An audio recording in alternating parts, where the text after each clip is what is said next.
What I'd like to share with you today is a story from the Quran, and before I do, just some introductory comments. A lot of stories in the Quran have to do with the children of Israel, many of them. And many of the prophets mentioned in the Quran are the prophets of the Israelites. But if you compare what's in the Bible and in Jewish literature about their history, and you compare it to what is in the Quran about their history, you'll see a huge difference. There's a lot less in the Quran. Allah chose in His final revelation to be very selective about which stories He's going to choose for His book. So there's very few stories in the Quran. And in fact, some of them aren't even found in Jewish literature, meaning Allah is telling us the lost chapters of Jewish history in the Quran. For example, the story of Musa and Khidr in Surah Al-Kahf is not found anywhere in Jewish literature. They don't have it. But it's a story about Musa alayhi salam, and one of the names of the Torah to the Jewish people is Torat Musa. It's the Torah of Musa, and yet one of the stories of Musa that's in the Quran is not even found in their tradition. And so the first observation, the thing I want you to think about, is that Allah gave us this book to guide humanity until Judgment Day, starting with guiding Muslims. When Muslims find Allah's guidance and live by it, it will make easier for the rest of humanity to find that guidance and live by it. So the first audience is us, and by extension, that becomes the rest of mankind. And for our guidance, Allah chose one of the key pieces, one of the key devices by which Allah chose to guide us is telling stories and selecting very, very special stories. So before I even start this story, I want you to just set your mind in a certain way. Why would Allah choose these very particular stories? Because these are the stories that are going to repeat themselves throughout the story of humanity. None of these stories are dead. All of these stories are alive. All of these stories replay themselves in newer and newer ways. So we have to look at the stories of the Quran, not just as something that happened thousands of years ago. We have to look at it as something that might even be happening right now. This is the Quran's way of even doing contemporary commentary, a commentary on current affairs, a commentary on our reality. This is the mindset that if you remember nothing else about this lecture, I want you to remember that the next time you engage with a story in the Quran. Now I'm going to take you to a little bit of history.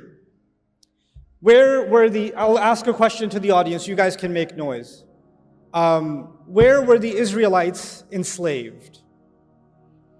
Egypt, very good. And the Egyptians were a massive empire. They were a superpower. And they were in dominant power for thousands of years. They had a huge, huge dynasty and incredible architecture, and they were leading the world. In fact, they were the world's dominant power, and other royalties used to send their children to get their education in Egypt.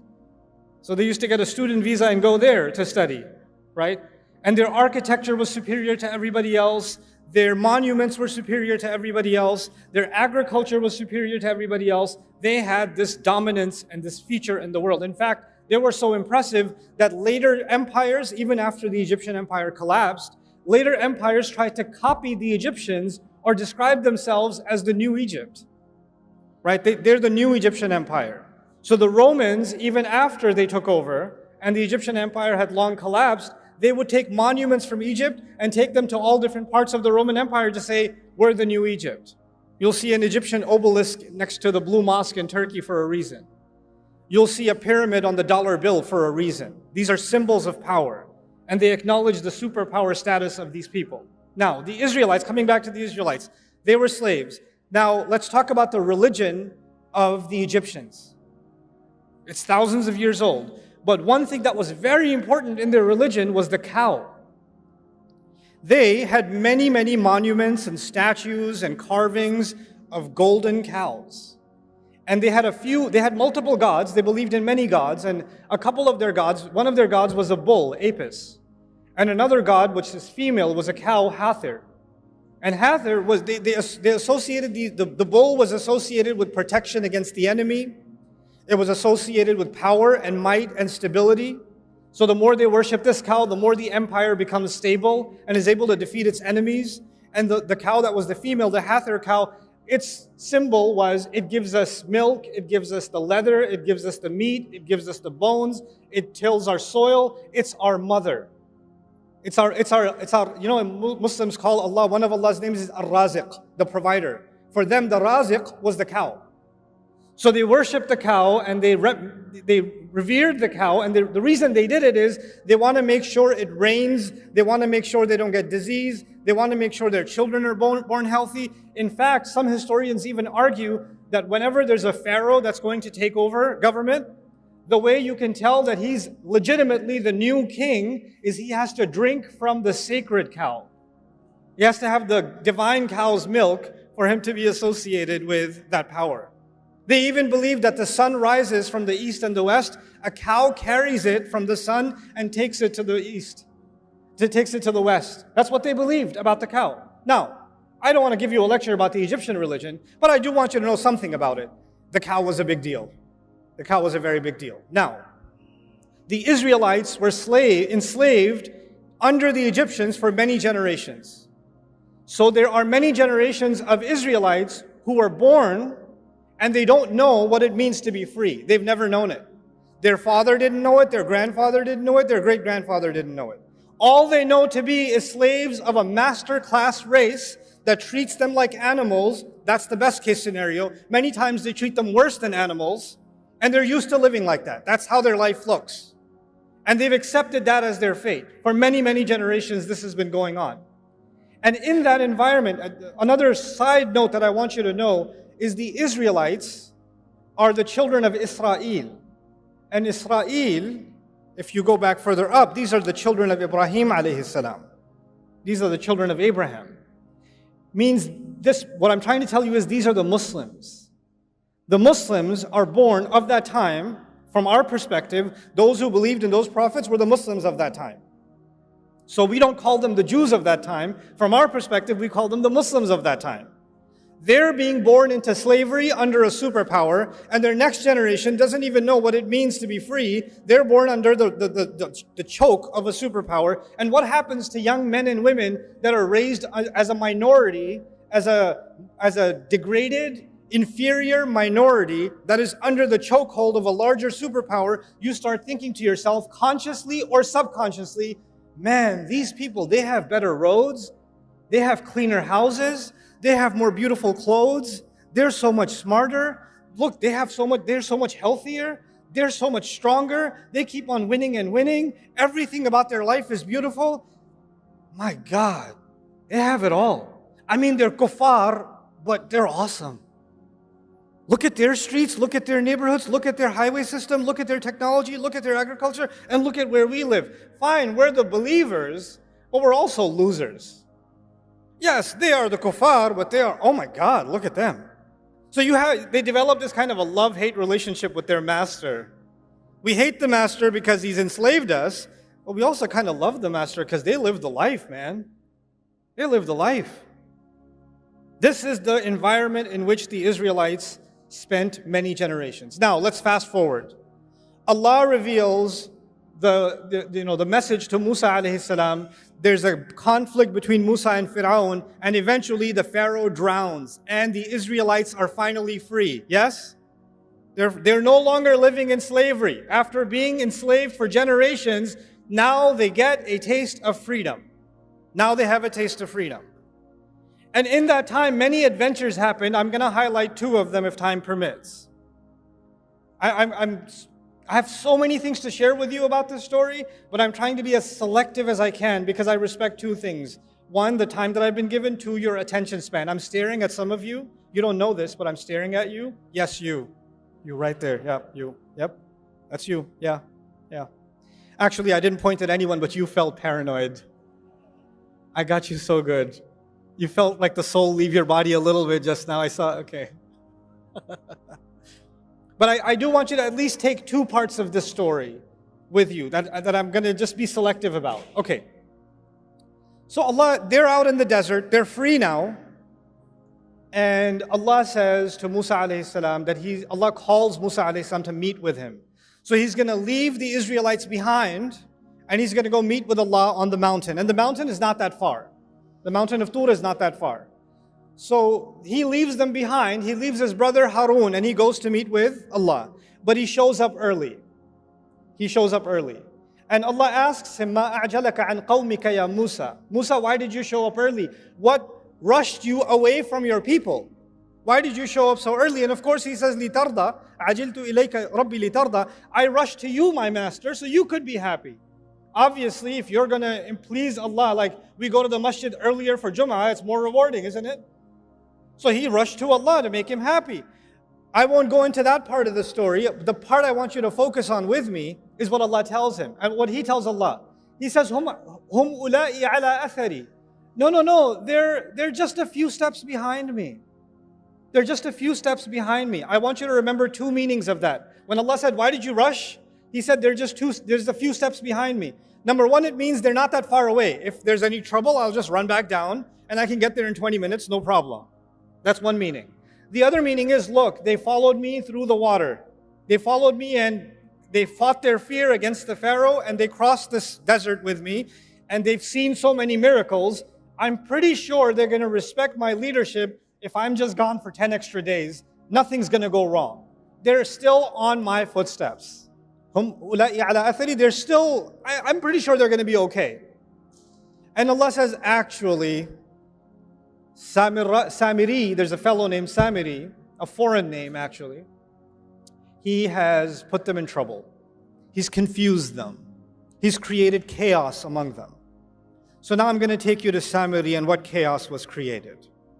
While Musa alayhi salam was gone, this fellow Samiri, basically what he does is he collects all of their gold. Whatever gold they had from all their savings, they collected and they ran off from Egypt.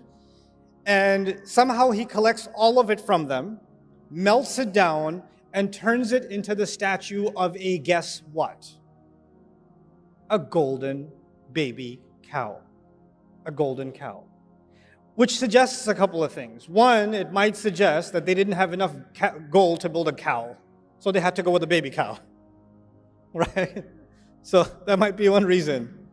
Another reason might also be, if you study the ancient Egyptian religion, they would take the baby calf, bring it into the temple, put gold on it, and then put it in a special area where nobody will bother it until it grows up, because it's meant to be a godlike cow that was specially chosen. So he's like starting off with a baby cow.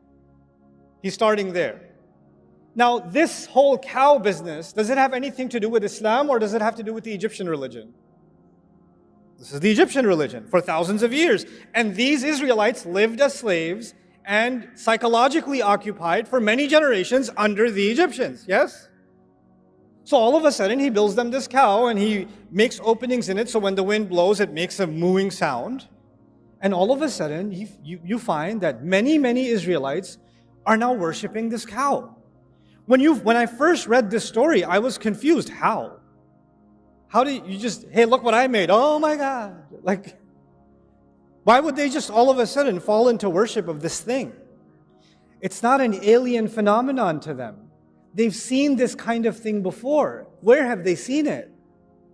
In Egypt, for generations. But they're Muslim. They're not pagans. They're not following the religion of Pharaoh. No, they're not following the religion of Pharaoh, but something happens in the conscience of believers and the conscience of minorities when they live under a powerful majority. You start thinking their roads are better, their clothes are better, their homes are better, their armies are better, their wealth is better, their religion and their philosophy and their way of life and everything they think important must also be what? Better. Which is why you can find Christmas trees in homes in Karachi. This is the reason.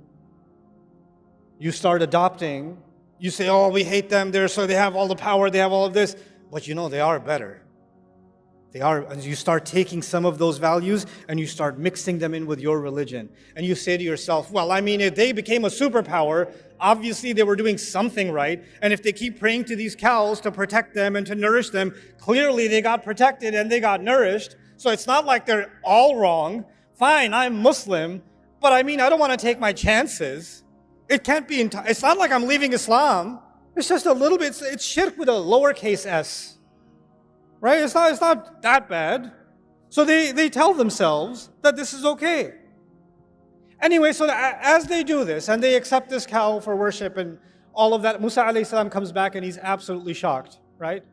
And the reason I wanted to share this story with you is two parts. One part of it is, why did Samiri do this? What got into him? Like, what was his agenda? We need to understand Samiri because he's important enough that Allah named him in the Quran. Like, that's a big deal. Most people don't get named. He got named. And the other side, I want you to understand what happened to the Israelites. Because again, these stories will live forever. Samiri. Let's start with Samiri. Musa alayhi salam comes back and asks him, after he's done yelling at them, he yells at his brother, he gets angry at his brother. We're not talking about that. We're talking about how did he deal with Samiri. Ma khatbuka ya Samiri? Hey, what's your deal, Samiri? What'd you do this for? Why did you do this? And he has the strangest answer. He said, قَبَضْتُ قَبْضَةً مِّنْ أَثَرِ الرَّسُولِ. He said something that I found very confusing. He said, I grabbed a handful of the footprint of the messenger. If I'm translating literally, I grabbed a handful of the footprint of the messenger. When I read that in the Quran, look, I'm an inquisitive person. I don't just say, oh, okay, and I move on. I say, what? Huh? What? Footprint, messenger? The messenger's all the way up. Did he follow Musa alayhi salam and grab some dust of his footprint? What's going on? Then you read the commentaries and you find many people commenting, many mufassirun commenting, that he somehow saw Jibreel alayhi salam on a horse. And the horse, everywhere the horse stepped, plants started sprouting. So he saw that the footsteps of the horse of Jibreel alayhi salam produces life. So he grabbed a little bit of the dust from under the hoof of the horse of Jibreel alayhi salam, and he put that onto the cow, and the cow came to life. Except none of that is in a hadith. None of that is authenticated by the Sahaba. None of that is found in the Quran. And according to Ibn Ashur rahimahullah, I'm very impressed with his work in his tafsir at-Tahrir wa Tanwir, says this has no authenticity at all. Even goes against the text of the Quran. So then what does it mean that I grabbed a piece of the footprint of the messenger? I'd like to offer an alternative understanding. You remember I said the word athar. Musa alayhi salam was with Allah. Allah said, why did you come so quickly? He said, they're right behind my footsteps. Remember footsteps? Hum ula'i ala athari. And it meant two things. It meant footprint. What else did it mean? That they're closely following me. Samiri sees an opportunity. These people, their Islam is not that strong. They don't really understand the revelation, but they're culturally still very attached to the dominant culture of the Egyptians. I can create a religion, an alternative religion that I'm not going to say it's not Islam. I'm not going to say it's shirk. I'm not going to say it's the religion of the pharaohs. I'm still going to call it Islam, but I will create a cult within them that are still impressed with the old ways, and that way I will have a handful of the kind of impact and following that is meant for the messenger. They will take me as a lesser kind of messenger. They won't officially call me a messenger, but they're going to follow me cult-like anyway. And so there is Islam given to prophets like Musa alayhi salam, and then there are cults that people like Samiri run by taking the gold of the people and giving them something they want, giving them something pagan. Of course, that never happened in Islamic history ever, especially not in South Asia. Especially. The kind of cults that we create, in which we identify certain people as so connected and so they have connection with the ghaib and they have these powers and all of this. None of this stuff was Islam. None of this stuff. And Allah warned us this will happen with the story of Samiri. But it goes a step further. Allah Azza wa Jal told us in the Quran that when Musa alayhi salam was on the mountain, Allah told Musa alayhi salam, by the way, even among your believers, even among the Muslims, سَأَصْرِفُ عَنْ آيَاتِي الَّذِينَ يَتَكَبَّرُونَ فِي الْأَرْضِ بِغَيْرِ الْحَقِّ. I'm going to turn away from my revelations those who are arrogant in the world, those who seek to be great themselves. What did Samiri want? He wanted a following. He wanted to make money off the people. He wanted to become the religious leader. He wanted to become the cult leader. He wanted power in the world. Allah says, people like that, I will turn them away from my ayat. And then all the others, why did they follow him? Here's another subtle point that I really, really want to make sure you remember. We have a concept of God in Islam. And the Egyptians had different gods, deities in their religion. And Hinduism has gods. Christianity has a concept of God. Judaism has a concept of God. What separates Islam's concept of God, especially from pagan religions? Especially like the religion of the Egyptians. The religion of the Egyptians, the way, if you can understand this simply, it's transactional. I give the God something, He gives me something back. I sacrifice something for that God, He gives me freedom. I make sure I build a golden statue in His name, He protects the country, etc., etc. It's always a transaction. You give, we give and get, give and get, give and get. And so, the Israelites are now, their concept of God itself, even though they believe in one God, has now been corrupted into a God that is transactional. So, okay, we'll follow this God through the water, end up in the desert, but what kind of God is this? If He's really on our side, He should hook us up like the God of the Egyptians. He should send us rivers and vegetation and all of it. Why is He giving us this one cloud and just manna and salwa? Can you bring some salad over here? Like, fumiha wa adasiha wa bathaliha wa qithaiha wa fumiha wa adasiha. Where are the vegetables? Why isn't this God giving us a better menu option? Why? Because in their mind, their God became entirely transactional. But that's not from Islam, that's from the pagan religion. Of course, Muslims would never fall into such a trap, especially not in 2024. I made so much dua, I even prayed tahajjud, I even decided to pray 5 times, and I still failed my medical boards.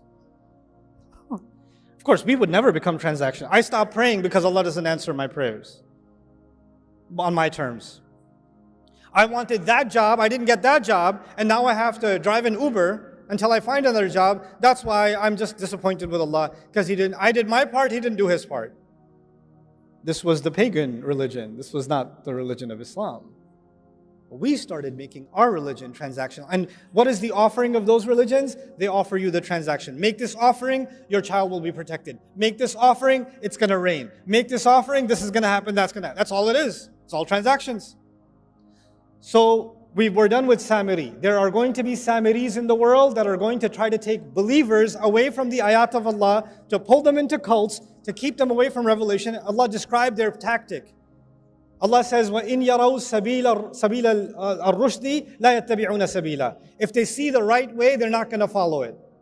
And if they see the deviant way, they'll follow it immediately.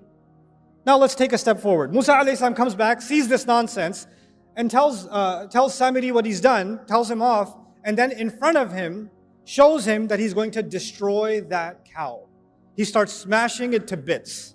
Now when he's smashing it to bits, if I'm one of the Israelites watching him do this, and I've been culturally enslaved for many generations, some part of me is like, is it going to thunderbolt right now? Is there going to be an earthquake? Because he's breaking oh my God, I can't watch. And then he's going to take it, break it, and he's going to drown it into what? The river. Interestingly, the same river that who drowned in? Fir'aun has already drowned, yes? It's as if Fir'aun drowned, but the poison Fir'aun put in these people still hadn't drowned. That also needs to drown. That's Samiri, fine. What about the other side? The other side is the people who followed him, the people who believed him. They still, even if the idol is broken on the outside, that doesn't necessarily mean the idol inside has broken. They still possibly believe it. So Allah reveals this interesting test to them that I had my beloved friend Ibrahim recite. Allah commands you to slaughter a cow. He tells the Israelites, you need to slaughter what? All of you are going to slaughter a cow. Now, okay, Samiri will face the curse of, the cow that he wrecked. But now all of you better slaughter your cow. What is that going to prove? You no longer have any special connection with the cow. The idol worship that is inside you, hiding somewhere, needs to be broken. The cultural colonization that you're still living under needs to be broken. It needs to be slaughtered. And when they first heard this, they were in shock. By the way, when Samiri asked them to worship a cow, did they do it immediately? Yeah. But when Musa asked them to slaughter a cow, did they do it immediately? No, they said, what are you kidding? أَتَتَّخِذُنَا هُزُوًا? You think we're a joke? Are you taking us for a joke? They got offended. They got shocked. What did Allah tell Musa on the mountain while they were doing this? Allah said to him, if they were to be called to the right way, they won't follow it. And if they see the wrong way, they will follow it. So what is going to happen to these people that get away from the revelation? When they see something crooked, easily followed. When they see the right way, they start asking a lot of questions. It's so complicated. I'm not sure. I have a lot of questions about salah. Where are you supposed to put your hands? I don't know where to put my hands. How far apart should your feet be? It's so hard. It's so difficult. But the Christmas tree is really easy. The wrong thing's super easy. But the right thing, I got a lot of questions. What kind of cow? I'm confused. What kind of cow? And what did Allah do? Allah said, a cow that's never been bothered. It's not too young and not too old. Which, by the way, not too young and not too old, perfect age, that would be the sacred cow in Egypt, isn't it? And then they said, oh, okay, yeah, fine, but color. And what color did Allah say? What color? Anybody know? Yellow, golden. Because you're meant to slaughter the gold. The more they're asking because they don't want to do it. And the more they're asking, the answer is taking them more directly to the one thing they don't want to do. It's taking them right back in that direction. And then he says, La shiyat, the last time they asked, okay, fine, we're confused. Can you just tell us more about this cow? Oh, it's a cow that's never been put to work. It's been left alone. It doesn't have a single blemish or a tarnish. Guess what? The sacred cows of Egypt, did they put them to work in the farm? No, they kept them in special areas and gave them luxury life. Right? It would be ironic if they gave them leather sofas. That would be kind of funny. But anyway. But the idea is, Allah is now describing the cows of Egypt by the story. And what's the most amazing part of this at the end is, Allah says, فَذَبَحُوهَا, they finally did slaughter it. But then Allah says, وَمَا كَادُوا يَفْعَلُونَ, and they almost didn't do it. Listen to that. They almost didn't do it. Why would Allah say that? Allah is telling us that for generations to come, whenever believers are going to be colonized, whenever believers are going to be dominated, and there's such a thing as political domination, military domination, economic domination, but there's also such a thing as a cultural domination, a psychological domination, a spiritual domination. And when you live subjugated for so long, you start developing an inferiority complex. And the people, white people are just smarter. What are you going to do?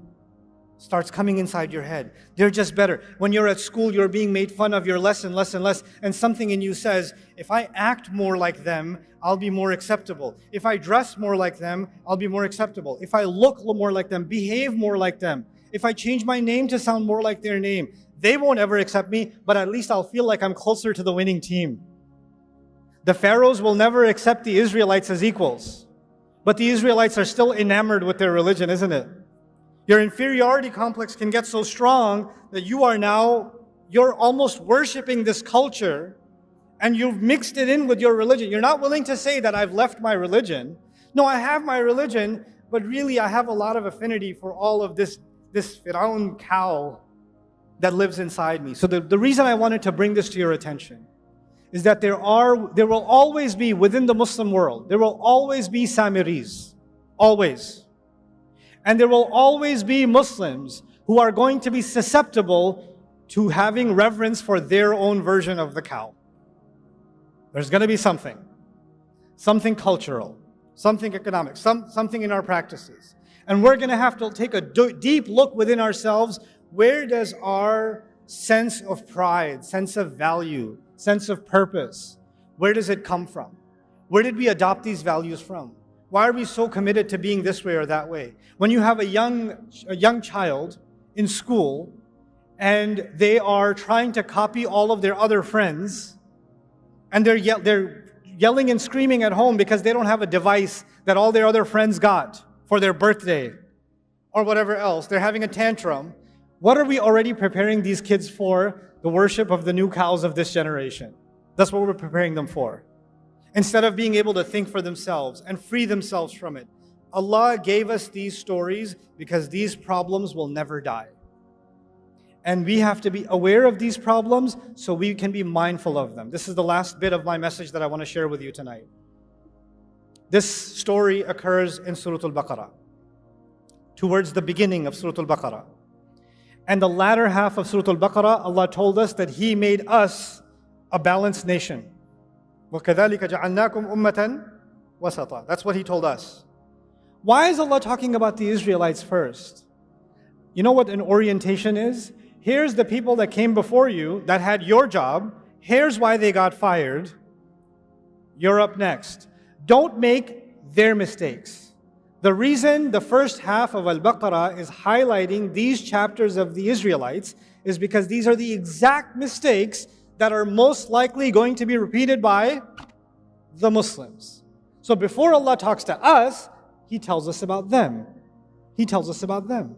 And instead of focusing on the instructions that Allah has given that are so simple and so clear, if we start distracting ourselves with, oh, it's so difficult, there's so many schools of thought, I don't know where to put my hand, I keep trying to measure the size of my beard and I can't figure out which one I should go with, I don't know about, the texture of the hijab or this or that. The more you do this, you want to dive into the details, the color of the cow, the size of the cow, the more you want to do that, you know what's going to happen? You're going to continue to be culturally colonized while you're fighting over these minutiae details. That's what's going to happen. It's time the Muslims liberate themselves mentally. Before we can liberate ourselves politically, economically, socially, psychologically, we need to liberate ourselves intellectually, spiritually, psychologically, emotionally, internally. It is time. Look, guys, we're in a crazy time in the world. Nobody could have imagined 5 years ago, 2 years ago, nobody could have imagined that there are going to be, there's going to be a white teenager in Ohio crying on TikTok about what's happening in Gaza. Nobody could have imagined that. That was come on, what are you talking about? What universe are you talking about? Right? The world has changed. What's remarkable about the world today? There's a new level of awareness, and that will never go back. There's a new level of awareness of political injustice. But you know what? Take that as a sign. If the world can wake up to something that was happening in front of their eyes and they were blind to it for 70 years, and now they're waking up to it, well, you know what? Muslims, you have potential. You can wake up to what's in Allah's book.